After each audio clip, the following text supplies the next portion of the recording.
Gitanjali or song offerings came at a time when Europe, particularly Western Europe, was seeing one of the greatest of human catastrophes in the making. The war was only 2 years away, the First World War, of course, but the Balkan regions was still already in flames, and Irish Civil War was seething underground. And it was a time when song offerings of Gitanjali gave the Western people some hope. It took the people away from material pursuits to some kind of spirituality, some elemental mysticism, which rescues people from the kind of distress or kind of catastrophe Western Europe was moving towards.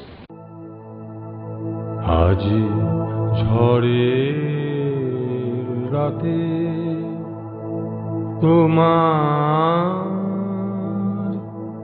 অভিশাপ পরাণ সখা বন্ধু আমার।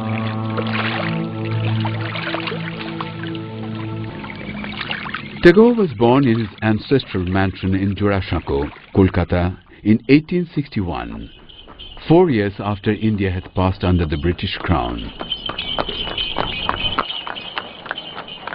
His father, Devendranath Tagore, was a pillar of the Brahmo Samaj, a reformist Hindu faith. The Tagores were an unusually gifted family, but he rebelled against formal schooling and was given private lessons at home from tutors. His father introduced him at an early age to the ancient Upanishads.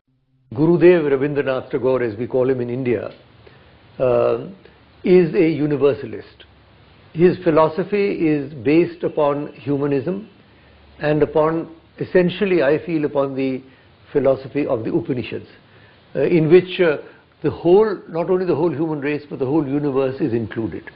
So there is no exclusivism whatsoever in his philosophy or in his poetry. Many of the early poems were written in Shilaidaho, the family estate now in Bangladesh, in the utmost seclusion of his houseboat on the Podda River. In 1912, Tagore planned to visit London to gather funds for his school. A sudden illness forced him back to Shilaidaho to recuperate. There, as a light-hearted exercise, he began translating some of his poems into English. He was diffident about his English, learned from his tutors and his reading, but enjoyed the activity of translation. There is a simplicity in Tagore's translations, and there's a musicality too. Most of the poems in Gitanjali are actually songs, and although when he travelled abroad I don't think he tried to communicate this particularly, nevertheless in his translations I think he was trying to capture a song-like quality. Tagore carried the manuscript of translations with him when he eventually sailed for England in May 1912. The first person to see the poems was Tagore's artist friend William Rothenstein, who shared it with the distinguished Irish poet W.B. Yeats. Yeats carried the manuscript with him for days, reading it again and again, inspired beyond measure. London's intellectuals reacted ecstatically to the Gitanjali poems.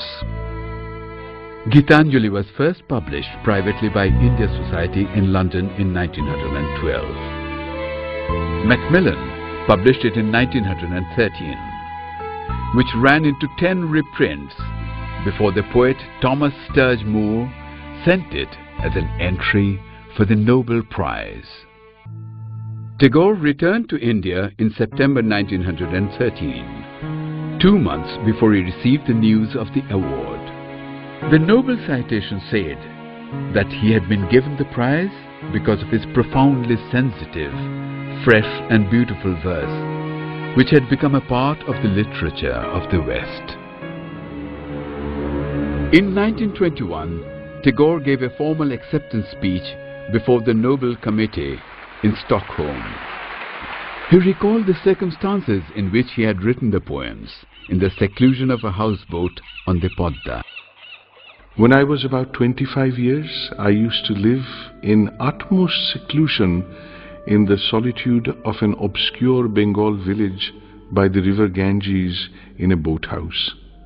The wild ducks which came during the time of autumn from the Himalayan lakes were my only living companions. And in that solitude, I seemed to have drunk in the open space like wine overflowing with sunshine, and the murmur of the river used to speak to me and tell me the secrets of nature. And I passed my days in the solitude, dreaming and giving shape to my dream in poems. And then came a time when my heart felt a longing to come out of that solitude and to do some work for my human fellow beings. And the one thing, the one work which came to my mind was to teach children. The vigor and the joy of the children, their chats and songs filled the air with a spirit of delight which I drank every day I was there. In this atmosphere and in this environment, I used to write my poems Gitanjali, and I sang them to myself in the midnight under the glorious stars of the Indian sky.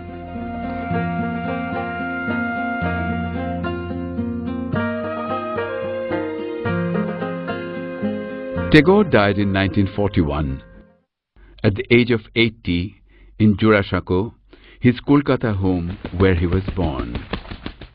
In an incredibly rich creative career, he had written poetry, novels, short stories, dramas, essays, and children's literature, while also composing over 2,000 songs and painting hundreds of watercolors. He inaugurated his university, Vishwabharati, in December 1921 at Shantiniketan. He dreamt of creating here an international center where the whole world could meet in one nest. The curriculum would include all cultures and educate students in an artistic atmosphere.